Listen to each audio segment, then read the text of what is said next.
Davao City Police Office sinigurong magiging mapayapa ang pagdaraos ng peace rally sa Davao City. Patulungan Mariel May Dongkilab, ibalita mo.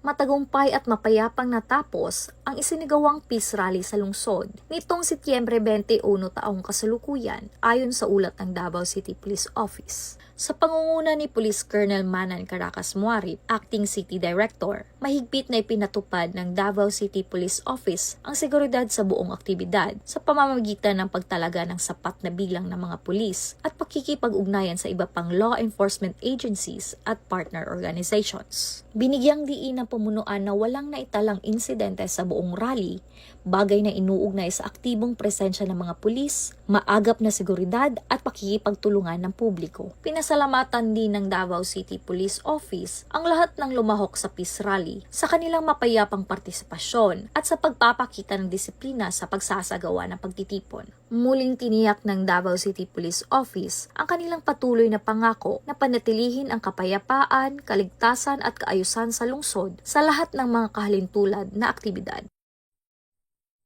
Mula dito sa Rayon 11, ako ang inyong PNN correspondent, Patulungan Mariel May Dongkilab, alagad ng batas, tagataguyod ng Balitang Pulis.